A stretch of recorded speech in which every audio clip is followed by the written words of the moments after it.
ಇನ್ನೇನು ಕೆಲವೇ ಕ್ಷಣಗಳಲ್ಲಿ ಲೋಕಭವನಕ್ಕೆ ತೆರಳುತ್ತಾರೆ ಸಿಎಂ ಅನ್ನುವಂತಹ ಮಾಹಿತಿ. ಮಧ್ಯಾಹ್ನ 2:30ಕ್ಕೆ ಸಮಯ ನಿಗದಿಯಾಗಿದೆ. ರಾಜ್ಯಪಾಲರ ಕಚೇರಿಗೆ ತೆರಳಿ ಸಿದ್ದರಾಮಯ್ಯ ರಾಜೀನಾಮೆಯನ್ನ ಸಲ್ಲಿಸುತ್ತಾರೆ. ಮುಖ್ಯಮಂತ್ರಿ ಸಿದ್ದರಾಮಯ್ಯ ಈಗಾಗಲೇ ರಾಜೀನಾಮೆಯನ್ನ ಘೋಷಣೆ ಮಾಡಿದ್ದಾರೆ. ಇವತ್ತಿನ ಬ್ರೇಕ್ಫಾಸ್ಟ್ ಸಭೆಯಲ್ಲಿ ಎಲ್ಲ ನಾಯಕರ ಮುಂದೆ ನಾನು ರಾಜೀನಾಮೆಯ ನಿರ್ಣಯವನ್ನ ಕೈಗೊಂಡಿದ್ದೀನಿ, ಇವತ್ತೇ ರಾಜೀನಾಮೆಯನ್ನ ಕೊಡ್ತೀನಿ. ಒಂದ್ ಕಡೆ ಇವತ್ತು ರಾಜ್ಯಪಾಲರಿಲ್ಲ, ಇನ್ನೂ 2 ದಿನ ಅವರು ಸಿಗೋದಿಲ್ಲ. ಆದರೂ ಕೂಡ ಅಷ್ಟೂ ಕೂಡ ಕಾಯದೆ ಸಿದ್ದರಾಮಯ್ಯ ಅವರು ತ್ವರಿತಗತಿಯಲ್ಲಿ ನಾನು ರಾಜೀನಾಮೆಯನ್ನ ಕೊಡ್ತೀನಿ. ರಾಜ್ಯಪಾಲರ ಕಾರ್ಯದರ್ಶಿ ಇವತ್ತು ಇರ್ತಾರೆ ಲೋಕಭವನದಲ್ಲಿ, ಅಲ್ಲಿಗೆ ತೆರಳಿ ಇವತ್ತು ರಾಜೀನಾಮೆಯನ್ನ ಸಲ್ಲಿಸ್ತಾರೆ.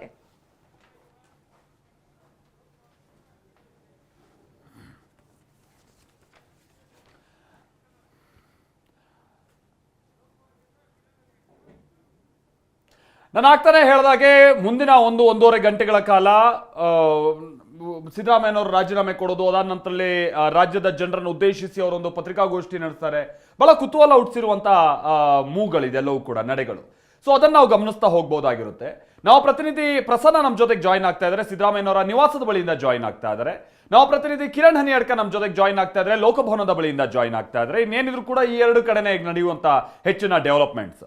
ಪ್ರಸನ್ನ, ಬಹುಶಃ ನಾನು ಅದನ್ನೇ ಹೇಳ್ತಾ ಇದ್ದೆ, ಅಂದ್ರೆ ಇನ್ನು 1-1.5 ಗಂಟೆಗಳ ಕಾಲ ರಾಜ್ಯದ ಜನರಿಗೆ ಒಂದು ಕುತೂಹಲ, ಆಮೇಲೆ ಕೆಲವರೊಂದು ಆಶ್ಚರ್ಯ, ಏನು ಇಷ್ಟು ಸುಲಭವಾಗಿ ಬಿಟ್ಕೊಟ್ಬಿಟ್ರಲ್ಲ ಅಂತ, ಇನ್ನು ಇವ್ರು ಬಿಡಬಾರ್ದಿತ್ತು ಅನ್ನುವಂಥ ಒಂದು ಭಾವನಾತ್ಮಕವಾದಂತಹ ಸನ್ನಿವೇಶ, ಇದೆಲ್ಲದಕ್ಕೂ ಕೂಡ ಈಗ ಸಾಕ್ಷಿಯಾಗುವಂತ 1-1.5 ಗಂಟೆಗಳ ಕಾಲ.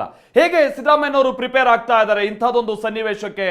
ಎಷ್ಟೊತ್ತಿಗೆ ಅವ್ರ ನಿವಾಸದಿಂದ ಹೊರಡೋರಿದ್ದಾರೆ? ಏನ್ ಕತೆ ಪ್ರಸನ್ನ?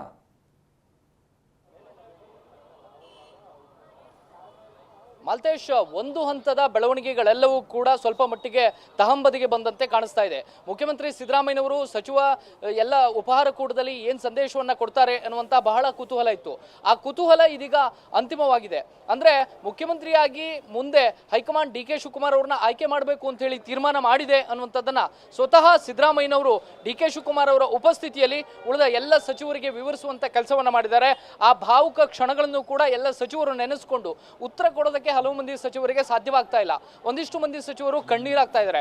ಮತ್ತೊಂದಿಷ್ಟು ಮಂದಿ ಸಚಿವರಿಗೆ ಇದು ನಿಜಕ್ಕೂ ನೀವು ಹೇಳಿದಾಗೆ ಸಿದ್ದರಾಮಯ್ಯವರು ಇಷ್ಟು ಬೇಗ ಹೇಗೆ ಇದನ್ನು ಒಪ್ಕೊಳ್ಳೋದಕ್ಕೆ ಸಾಧ್ಯ, ಮತ್ತು ರಾಜ್ಯದ ಜನತೆ ಇದನ್ನು ಒಪ್ಕೊಳ್ಳೋದಕ್ಕೆ ಹೇಗೆ ಸಾಧ್ಯ ಅನ್ನುವಂಥ ಒಂದಷ್ಟು ಆಶ್ಚರ್ಯಕರ ಚಿಹ್ನೆಗಳು ಅವರ ಮುಖಭಾವದಲ್ಲಿ ಕಾಣಿಸ್ತಾ ಇದೆ. ಆದ್ರೆ ಒಂದಂತೂ ಸತ್ಯ, ಹೈಕಮಾಂಡ್ ತೆಗೆದುಕೊಂಡಂತಹ ನಿರ್ಧಾರವನ್ನ ಚಾಚೂ ತಪ್ಪದೆ ಪಾಲಿಸ್ತೀನಿ ಅಂತ ಹೇಳಿ ಸಿದ್ದರಾಮಯ್ಯನವರು ಹೊರಟಿದ್ದಾರೆ. ಇದೇ ಕಾರಣಕ್ಕೋಸ್ಕರ ಸಚಿವ ಸಂಪುಟದ ಸಹೋದ್ಯೋಗಿಗಳ ಜೊತೆ ಅದೇ ವಿವರವನ್ನ ಕಂಪ್ಲೀಟ್ ಆಗಿ ಕೊಟ್ಟಂತಹ ಸಿದ್ದರಾಮಯ್ಯನವರು ಮುಂದೆ ಅವರ ರಾಜಕೀಯ ದಿಕ್ಕು ದೆಸೆ ಹೇಗಿರಬೇಕು, ಮುಂದಿನ 2 ವರ್ಷದ ಸರ್ಕಾರ ಹೇಗಿರಬೇಕು ಅನ್ನುವಂತ ಒಂದು ಕ್ಲಿಯರ್ ಮೆಸೇಜ್ ಅನ್ನ ಕೊಟ್ಟಿದ್ದಾರೆ. ಆ ಮೂಲಕ ಎಲ್ಲರನ್ನೂ ಕೂಡ ಭಾವುಕ ಇದಕ್ಕೆ ದೂಡಿದ್ದಾರೆ. ಸಿದ್ದರಾಮಯ್ಯನವರ ಮನೆಗೆ ಬಂದಂತಹ ಎಲ್ಲ ಶಾಸಕರು, ಉಳಿದಂತಹ ಬೆಂಬಲಿಗರು ಎಲ್ಲರೂ ಕೂಡ ಸಿದ್ದರಾಮಯ್ಯನವರ ಪರ ಜೈಕಾರಗಳನ್ನ ಹಾಕಿ ಕಣ್ಣೀರಾಗ್ತಾ ಇದ್ದಾರೆ. ಒಂದು ಹಂತದಲ್ಲಿ ಅಭಿಮಾನಿಗಳ ಕಣ್ಣೀರನ್ನ ನೋಡಿ ಸಿದ್ದರಾಮಯ್ಯನವರು ಕೂಡ ಭಾವುಕರಾಗ್ತಾ ಇದ್ದಾರೆ. ಅದು ಎಷ್ಟರ ಮಟ್ಟಿಗೆ ಅಂದ್ರೆ ಕಳೆದ 1-1.5 ಗಂಟೆಯಿಂದ ಒಳಗಡೆ ಕಾವೇರಿ ನಿವಾಸದಲ್ಲಿ ಹೋದಂತ ಎಲ್ಲ ಬೆಂಬಲಿಗರು ಕೂಡ ಕಣ್ಣೀರಾಗಿನ ಮಧ್ಯೆ ಎಲ್ಲರೂ ಕೂಡ ತಮ್ಮ ಅಭಿಮಾನದ ಪರಾಕಾಷ್ಠೆಯನ್ನ ಸಿದ್ದರಾಮಯ್ಯನವರ ಕಡೆ ತೋರಿಸ್ತಾ ಇದ್ದಾರೆ. ಸಿದ್ದರಾಮಯ್ಯನವರಿಗೂ ಕೂಡ ಇದು ಒಂದು ರೀತಿಯಲ್ಲಿ ಭಾವುಕ ಕ್ಷಣ. ಸಂಪುಟದ ಸಹೋದ್ಯೋಗಿಗಳು ಕಳೆದ 3 ವರ್ಷಗಳಲ್ಲಿ ಕೆಲಸ ಮಾಡಿದವರಿಗೆ ಒಂದು ಮೆಸೇಜ್ ಅನ್ನ ಕೊಟ್ಟಿದ್ದಾರೆ. ಅಭಿಮಾನಿಗಳ ಅಭಿಪ್ರಾಯ ಹೇಗಿದೆ ಅನ್ನುವಂಥದ್ದು ಕೂಡ ಕಣ್ಣೀರಿನ ಮಧ್ಯೆ ಅವರಿಗೆ ಒಂದು ಮೆಸೇಜ್ ಸಿಗ್ತಾ ಇದೆ. ಇದೆಲ್ಲವನ್ನ ಗಮನಿಸಿ ಸಿದ್ದರಾಮಯ್ಯನವರು ಯಾವುದೇ ನಿರ್ಧಾರದಿಂದ ಹಿಂದೆ ಸರಿಯೋದಿಲ್ಲ. ಆದ್ರೆ ಆ ಒಂದು ನಿರ್ಧಾರಕ್ಕೆ ಮುಂದೆ ಎಲ್ಲ ಪ್ರಕ್ರಿಯೆಗಳು ಕೂಡ ಪ್ರಾರಂಭ ಆಗಬೇಕಾಗುತ್ತೆ. ಈಗ ಕಾವೇರಿ ನಿವಾಸದಲ್ಲಿ ಇರುವಂತಹ ಮುಖ್ಯಮಂತ್ರಿ ಸಿದ್ದರಾಮಯ್ಯನವರು ಮಧ್ಯಾಹ್ನ 2:45ಕ್ಕೆ ರಾಜಭವನಕ್ಕೆ ತೆರಳುತ್ತಾರೆ. 2:45ಕ್ಕೆ ರಾಜ್ಯಪಾಲರ ಕಾರ್ಯದರ್ಶಿಗೆ ರಾಜೀನಾಮೆಯನ್ನು ಸಲ್ಲಿಕೆ ಮಾಡಿದ ಬಳಿಕ ವಾಪಸ್ ಬಂದು 3 ಗಂಟೆಗೆ ಪತ್ರಿಕಾಗೋಷ್ಠಿಯನ್ನು ನಡೆಸ್ತಾರೆ. ಪತ್ರಿಕಾಗೋಷ್ಠಿಯಲ್ಲಿ ತಾನು ಯಾವ ಕಾರಣಕ್ಕೋಸ್ಕರ ರಾಜೀನಾಮೆಯನ್ನು ಕೊಟ್ಟೆ, ತನ್ನ 5 ವರ್ಷದ ಆಡಳಿತ ಹೇಗಿತ್ತು, 3 ವರ್ಷದ ಆಡಳಿತ ಹೇಗಿತ್ತು, ಈ ಆಡಳಿತದ ಅವಧಿಯಲ್ಲಿ ತನ್ನ ತೃಪ್ತಿ ತಂದಿದೆಯಾ, ಈ ಎಲ್ಲ ಅಂಶಗಳನ್ನು ಕೂಡ ರಾಜ್ಯದ ಜನತೆಯ ಮುಂದೆ ಇಡುವಂತದಕ್ಕೆ ಒಂದು ವೇದಿಕೆಯನ್ನ ಕಲ್ಪಿಸಿಕೊಟ್ಟಿದ್ದಾರೆ ಸಿದ್ದರಾಮಯ್ಯನವರು. ಆ ಒಂದು ನಿರ್ಧಾರವನ್ನ ತೆಗೆದುಕೊಂಡಿದ್ದಾರೆ ಮಾಲ್ತೇಶ್. ಓಕೆ, ಹಾಗೆ ಸಂಪರ್ಕದಲ್ಲಿರಿ ಪ್ರಸನ್ನ. ನಮ್ಮ ಜೊತೆಗೆ ಕಿರಣ್ ಕೂಡ ಜಾಯಿನ್ ಆಗ್ತಾ ಇದ್ದಾರೆ ಲೋಕಭವನದ ಬಳಿಯಿಂದ. ಕಿರಣ್, ಈಗ ಆಕ್ಚುಯಲ್ ಪ್ರಕ್ರಿಯೆ ಪ್ರಕಾರವಾಗಿ ಹೋಗೋದಾದ್ರೆ ಮುಖ್ಯಮಂತ್ರಿ ಆದಂತವರು ರಾಜ್ಯಪಾಲರಿಗೆ ರಾಜೀನಾಮೆ ಕೊಟ್ಟು ಅದು ಅಂಗೀಕಾರ ಆಗ್ತಾ ಇದ್ದ ಹಾಗೆ ಆ ಸರ್ಕಾರ ಡಿಸಾಲ್ವ್ ಆಗುತ್ತೆ. ಆ ಮುಖ್ಯಮಂತ್ರಿ ಹಂಗಾಮಿಯಾಗಿ ಕಾರ್ಯನಿರ್ವಹಿಸ್ತಾರೆ. ಮುಂದೆ ಹೊಸ ಸರ್ಕಾರ ರಚನೆ ಅಥವಾ ಹೊಸ ಮುಖ್ಯಮಂತ್ರಿ, ಆ ನಂತರ ಅವ್ರ ಸಚಿವ ಸಂಪುಟ, ಇದೆಲ್ಲ ಒಂದು ಪ್ರೊಸೀಜರ್. ಬಟ್ ಈಗ ರಾಜ್ಯಪಾಲರಿಲ್ಲ, ಸೊ ಅವರ ಸೆಕ್ರೆಟರಿ ಇದ್ದಾರೆ. ಈಗ ಅವರು ಹೋಗಿ ರಾಜ್ಯಪಾಲರಿಗೆ ರಾಜೀನಾಮೆ ಪತ್ರ ಕೊಡ್ತಾ ಇರುವಂತದ್ದಲ್ಲ ಸೆಕ್ರೆಟರಿಗೆ. ಸೊ ಆ ನಂತರದಲ್ಲಿ ಏನು ಪ್ರಕ್ರಿಯೆಗಳು, ಇದು ಹೇಗೆ ನಡ್ಕೊಂಡು ಹೋಗುತ್ತೆ, ಮತ್ತೆ ಅಲ್ಲಿ ಇದಕ್ಕೆ ಸಂಬಂಧಪಟ್ಟ ಹಾಗೆ ಹೇಗೆ ತಯಾರಿ ಆಗಿದೆ ಕಿರಣ್?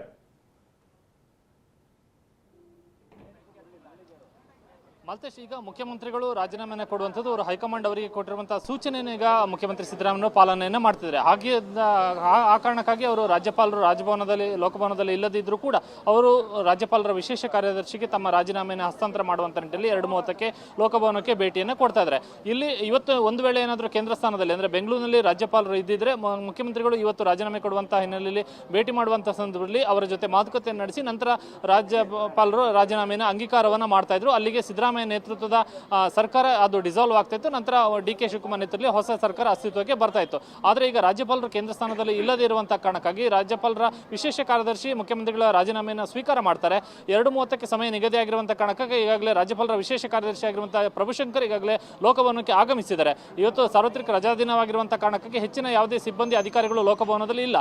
ಇವತ್ತು ಮುಖ್ಯಮಂತ್ರಿಗಳ ಭೇಟಿ ಇರುವಂತಹ ಕಾರಣಕ್ಕಾಗಿ ಒಂದು ತುರ್ತು ಕಾರಣಕ್ಕಾಗಿ ವಿಶೇಷ ಕಾರ್ಯದರ್ಶಿ ಇವತ್ತು ಲೋಕಭವನಕ್ಕೆ ಬಂದಿರುವಂಥದ್ದು.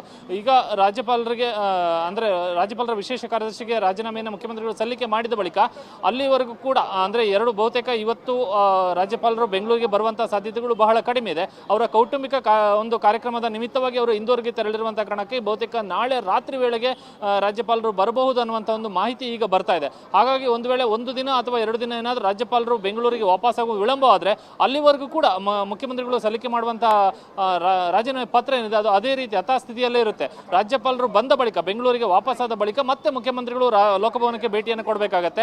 ಆ ಸಂದರ್ಭದಲ್ಲಿ ರಾಜ್ಯಪಾಲರು ಮುಖ್ಯಮಂತ್ರಿಗಳನ್ನ ಮಾತುಕತೆಯನ್ನು ಕೂಡ ಮಾಡ್ತಾರೆ. ಅಂದರೆ ರಾಜೀನಾಮೆಯ ಹಿನ್ನೆಲೆ ಕಾರಣ ಅದೆಲ್ಲವನ್ನು ಕೂಡ ವಿಚಾರಣೆ ಮಾಡಿ ನಂತರ ಅಂಗೀಕಾರವನ್ನ ಮಾಡುವಂತಹ ಪ್ರಕ್ರಿಯೆ ನಡೆಯುತ್ತೆ. ಅದರ ಜೊತೆಗೆ ಮುಂದಿನ ಮುಖ್ಯಮಂತ್ರಿ ಅಧಿಕಾರ ಸ್ವೀಕಾರ ಆಗಿ ಹೊಸ ಸರ್ಕಾರ ಅಸ್ತಿತ್ವಕ್ಕೆ ಬರುವವರೆಗೂ ಕೂಡ ನೀವು ಉಸ್ತುವಾರಿ ಮುಖ್ಯಮಂತ್ರಿಯಾಗಿ ಮುಂದುವರಿಬೇಕನ್ನುವಂಥ ಮನವಿಯನ್ನು ಕೂಡ ಸೂಚನೆಯನ್ನು ಕೂಡ ರಾಜ್ಯಪಾಲರು ಮುಖ್ಯಮಂತ್ರಿಗೆ ಕೊಡುವಂಥದ್ದು ಈ ಪ್ರಕ್ರಿಯೆಗಳು ಎಲ್ಲ ಸಂದರ್ಭದಲ್ಲಿ ನಡೆದುಕೊಂಡು ಬರುತ್ತೆ. ಈ ಸಿದ್ದರಾಮಯ್ಯವರ ರಾಜೀನಾಮೆ ಸಂದರ್ಭದಲ್ಲೂ ಕೂಡ ಇದೇ ಪ್ರಕ್ರಿಯೆ ಮುಂದುವರಿಯುತ್ತೆ. ಹಾಗಾಗಿ 2:30ಕ್ಕೆ ಇವತ್ತು ಮುಖ್ಯಮಂತ್ರಿಗಳು ಬಂದ ಬಳಿಕ ರಾಜ್ಯಪಾಲರ ವಿಶೇಷ ಕಾರ್ಯದರ್ಶಿಗೆ ರಾಜೀನಾಮೆಯನ್ನು ಕೊಡ್ತಾರೆ. ಈಗಾಗಲೇ ಮುಖ್ಯಮಂತ್ರಿಗಳು ಅಧಿಕೃತ ನಿವಾಸದಿಂದ ಕೆಲವೇ ಕ್ಷಣಗಳಲ್ಲಿ ಹೊರಡ್ತಾರೆ. ಮುಖ್ಯಮಂತ್ರಿಗಳ ಅಧಿಕೃತ ನಿವಾಸ ಕಾವೇರಿಯಲ್ಲಿ ಮುಖ್ಯಮಂತ್ರಿಗಳ ಪ್ರಯಾಣಕ್ಕಾಗಿ ಕಾನ್ವೆ ಸೇರಿದಂತೆ ಎಲ್ಲ ವಾಹನಗಳು ಕೂಡ ಸಿದ್ಧ ಆಗಿದೆ. ಕೆಲವೇ ಕ್ಷಣಗಳಲ್ಲಿ ಸಿಎಂ ಅಧಿಕೃತ ನಿವಾಸ ಕಾವೇರಿಯಿಂದ ಲೋಕಭವನಕ್ಕೆ ಮುಖ್ಯಮಂತ್ರಿಗಳು ಪ್ರಯಾಣವನ್ನು ಆರಂಭಿಸ್ತಾರೆ.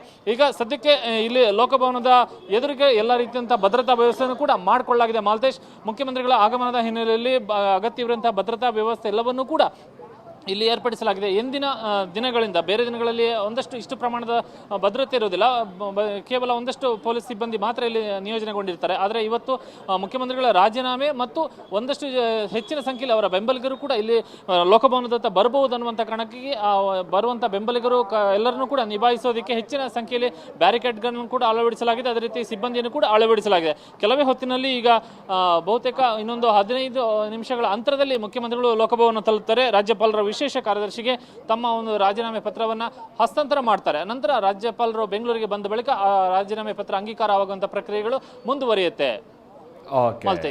ಓಕೆ ಕಿರಣ್ ಹಾಗೆ ಸಂಪರ್ಕದಲ್ಲಿರಿ.